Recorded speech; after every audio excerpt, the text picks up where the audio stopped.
So, what do you do when you absolutely hate the body that you're in? Well, a lot of people will tell you just change it, get the right diet, do the right exercise, maybe get medication nowadays.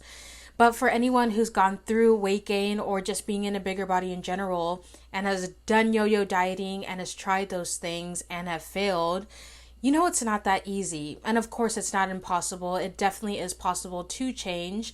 But in the meantime, what are you supposed to do? Just hate yourself? Are you supposed to just dwell in the fact that you are not where you want to be? Are you supposed to just continue to wake up and not be able to face what you see in the mirror? I don't think so. I think that in that situation where we feel that self hatred, we're missing something, and that thing is self love. And so that's why over 100 days ago, I embarked on this 100 days of self love challenge. And I did that because I was feeling really insecure about my body. After going through a serious depression, I put on an amount of weight that I didn't even know was possible for me to put on. And I was in a body that I did not recognize. I did not recognize myself in the mirror. And after making very little progress, after a lot of effort, I found myself in this place where some days I was feeling okay, some days I was feeling happy and confident because I started to take care of myself better and I was even presenting myself better through changing my clothes. But some days I just would look in the mirror and I would feel so low. So I went on this 100 days of self-love challenge because I realized I was missing something. I was missing self-love. Welcome to 100 days of self-love. For today's self-love task, I kept myself in bed. It's Saturday, and this morning my body felt like lead. Welcome to 100 Days of Self-Love. For today's self-love task, I just had to be kind to myself because my plan of wanting to wake up naturally very early and get a lot of reading done didn't work out. Welcome to 100 Days of Self-Love. For today's self-love task, I just told myself, like, if I don't take a break, my head is going to explode. And I hope that going down this challenge would help me. And I can honestly say that after just a couple weeks of doing that challenge, I started to see things differently. I was no longer obsessed about the way that I looked, but I was obsessed with loving myself. And part of loving myself was taking care of my body and working towards my goals, but I approached it so differently because it wasn't in a way that I hated myself, but it was in a way that I loved myself. So what did I learn about this challenge? That's what we're going to talk about today. Welcome to my channel. My name is Alasia, and on this channel I talk about self-love and self-care. So what did I learn on this challenge? Number one, I learned that you'll believe you love yourself if your actions actually show it. So a lot of times people tell you to love yourself, but we don't feel the self-love because we're not actually living our lives in a way that makes that believable. We're not actually living a life of self-love. We're just telling ourselves we do that, but our actions don't align with what we tell ourselves. And after going through just a week or two of this challenge, I started to feel differently. I started to feel like I was worthy and important. I felt that before, but not in the area of how I looked and my appearance. I felt that in many other areas, and that's what carried me through.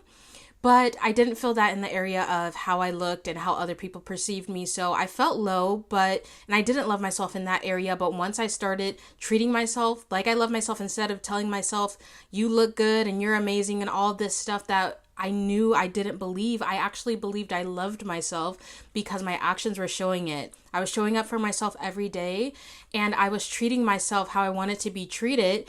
And that changed my mindset and it changed my belief because I'm not just saying that I love myself in this body. I'm actually loving myself. And to love something is an action. You have to do something. You can't just talk. Talk is cheap. And when your actions don't back it up, you're not going to believe that, and it's going to feel like a lie. You're going to feel like a fraud. You're going to feel like an imposter because you don't really believe that. So if you want to go down this path of actually developing and cultivating self-love, you actually have to take the actions that show that you love yourself. The second thing that I learned is you can still love yourself even if you want to change your life. I feel like a lot of messages nowadays talk about loving yourself where you are at any size and at any stage because you deserve love.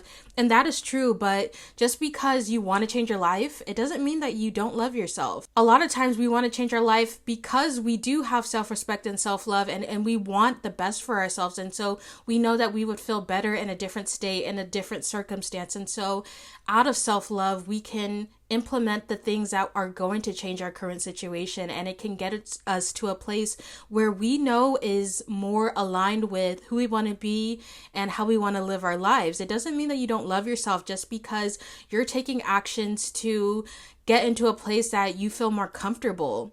I think a lot of times people feel like you're contradicting yourself if you're going on a weight loss journey, because you should just be confident at any size. And I think that we shouldn't hate ourselves just because we're in a bigger body. And I don't think that we should hate ourselves just because we're not our ideal selves. But a lot of times there would be a state of being that we would feel more comfortable and confident in, and that's okay. You can still love yourself and make those changes. I do think that you should love yourself where you're at and not just delay self-love or delay confidence until you get to where you want to be. But I also think that sometimes out of self-love and self-respect, we can make those changes to make ourselves more comfortable and happier. The next thing I learned is that the little things we do for self-love can make a huge difference. A lot of times the self-love task I did for the day that actually made an impact was just changing my thinking. Or maybe it was something as simple as sleeping in and not going to an early workout just to make sure that I wasn't feeling crappy for the rest of the day. Self-love doesn't have to be these huge spa days or splurging on a designer purse. For a lot of us, that's unrealistic, and we don't even need that. And sometimes we're not even able to enjoy that stuff because we're not taking care of ourselves on a daily basis. So by the time we get to those big things like the designer purse or the spa day or a big trip, we're not even able to enjoy ourselves as much because we're burnt out. So it's really important to focus on the little ways on a daily basis with your daily routine that you can just love yourself more, that you can make sure that you're living a more comfortable life, that you can make sure you're meeting your needs, your psychological needs, your physical needs, all of your needs, spiritual needs, all of that is important. And how can you invest in those things in the little ways? It doesn't have to always be some grand self-love task. Like for me, those little things really added up, and on a daily basis, those little things made a huge difference. And the next thing I learned that is kind of similar is that impactful self-love tasks don't have to be super creative. Yes, I was documenting my self-love journey on TikTok, but you know what? This journey was for myself. So instead of focusing on making content or trying to make something seem super creative or out there or gain a lot of attention on TikTok, I said, you know what? I want to be realistic, especially if other people are tuning into this challenge and they get inspired by it. I want them to see things that are very practical and grounded, things that they could do in their current situation where they don't have to spend a lot of money or a lot of time. We all are busy, and in this economy, like, things are looking strange. So I know that it can be discouraging to see people doing self-love on TikTok or social media and it's very elaborate or it's very aesthetic. Like, no, you don't need any of that stuff to love yourself. It can be as simple, like I said, as in sleeping in, as meal prepping. It could be as simple as doing a journal entry on something that's been bothering you. All of that will make an impact on how you feel about yourself and will add to that self-love that you're trying to cultivate. The next thing I learned is that choosing yourself daily will actually make you more confident. A lot of times when we're not feeling confident, it's because we feel like we don't deserve things. We feel like we don't deserve love or attention, or we don't feel good enough, and that people are not valuing us enough. All of those negative beliefs. But you know what? When you show up for yourself, you don't need anyone else. You feel more confident because you see that, hey, I really am that girl. I'm able to show up for myself.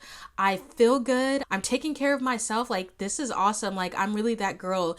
And by investing in yourself, you will feel worthy because your actions align with what you're telling yourself. Like I said in the beginning of this video, like, you will believe that you love yourself when you actually show it. And so by showing up for yourself every day, you will become more confident because you know that you are worthy of all the things you're doing for yourself. And you will be reaping the benefits of doing those things and just overall be carrying yourself with more confidence because you are replenished, you're restored, and your needs are met.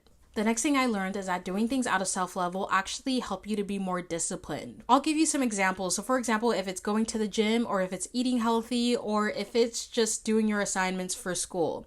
If you do it out of self-love instead of, oh, I just have to do this, or just trying to force that discipline out of thin air, you will actually feel more motivated because you know that, hey, I'm not just doing this because I have to and because it's good for me. I'm doing this because it's an investment in my self-love and my confidence, and it's an investment in my future. And especially for women, I feel like it feels more aligned to be doing something out of self-love than just pure discipline, because we're not pulling our motivation out of thin air. We're actually doing something for a purpose because we want to invest in our lives. We want to invest in our goals. And we know that doing the things like eating healthy, exercising, doing our assignments, things like that are going to help us. And so when it's out of self-love, it's from a softer, more light energy that's more loving. And the Bible says love never fails, right? So it's really important to start seeing these things that are kind of hard to stick with as investments in yourself, but from a place of self-love, or not just ignoring how we feel. Like when you do it out of self-love, you also pay attention to what your needs are,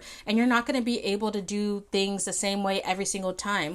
For example, one day you might have more motivation to do school and the next day you might not. So you may not be able to pound out as many assignments on that one day, but you know what? Out of self-love, you're going to push yourself, but you're not going to overextend yourself. You're also going to approach discipline and approach doing these tasks that you don't want to do from a place that's realistic, that from a place that considers your physical, spiritual, and emotional needs, right? And some people would say that that's making excuses, but let's be honest, most people are not disciplined. They're just not. And I think a lot of people are not disciplined because they haven't found a way to make discipline work for them. It's just constantly fighting against themselves. But what if you work with yourself and you do things out of self-love because you want to invest in yourself and you want to make sure that things get done in a way that feels good for you? Self-love changes the way that you approach your life. It changes the way that you approach different tasks because you're no longer doing it to just check off boxes, but you're doing it because you love yourself. And also, when you see things like working out as a form of self-love, it feels less like a chore and more like an opportunity that you get to do something that's going to help you. It's an investment in your goals. It's an investment in your health. It's an investment in your well-being. The next thing I learned at this challenge is that we're human and we're not the same every day. By showing up to do this challenge every single day, I realized that my mood really shifts, like not in a drastic way that's like a mental health issue, but some days I'm feeling really, really strong, really, really motivated. And other days I'm feeling a little bit more tired or feeling a bit more irritable. And then some days I'm just feeling bleh in the middle. There's a lot of change throughout the week, and I wanted to go into this challenge feeling just as strong every single day, just as motivated every single day.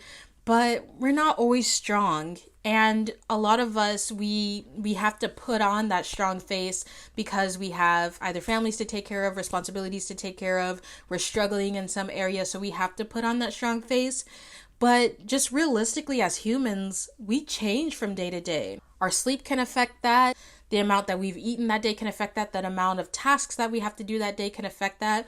Or just hormonal changes can affect that. Like, we're not the same every day. So it's important to have grace for yourself when you're not as strong, and to be gentle with yourself when you're not having the output that you want, and just know that you're human and things are going to change, but still show up for yourself anyway. It just may not look the same as it was the day before because maybe you're not as strong, or maybe you're just in a different headspace. So it's always important to be gentle, kind, have grace and patience. The last thing I learned is that kindness goes a long way with self-love. Self-love is not just about aesthetic things. It's not just about beauty routines and hairstyles and all of that. It's really about being kind to yourself and being patient and loving and caring, and not just treating yourself like a robot. Like, you're a human, like I just said. And so kindness goes a really long way. So when you approach self-love from a place of genuine kindness, you'll feel that. Just think about when someone's kind to you, like a random act of kindness, how that makes you feel so good inside. You light up inside when someone does something kind for you. And you may have had the experience on the other side where you've done something for someone else just out of pure kindness and thoughtfulness, and it really lit their world up and made their day or made their week. Kindness goes a really long way, not just for other people, but also for yourself. So if you're in a place where you're feeling self-hatred, you're feeling insecure, know that kindness goes a long way. Like I said at the beginning of this video, people's first instinct when you're saying that you're in a state that you don't like is change it. Do this, do that. But you know what? A lot of times things are not that easy. It's not that simple. It's not like how social media makes it seem, this microwave instant success, right? A lot of times we go through this really long and hard journey to change our lives. And throughout that process, I don't think we should dwell on sadness and insecurity and self hatred. Kindness goes a long way. So if you're feeling down, just be kind to yourself. Be kind and be patient. I really enjoy doing this 100 Days of Self Love Challenge. I learned so much. And if you're interested in checking out some of the things I did on the Self Love Challenge, you can go check out my TikTok page, Sweet Alasia. I documented everything on there for 100 days. Day in and day out, I did it. But I'm so glad I did that because I can honestly say I love myself for all my strengths and all my flaws, for all the things I feel confident in and all of my insecurities. I love all of it. I don't just love part of it. And I feel so transformed after doing this.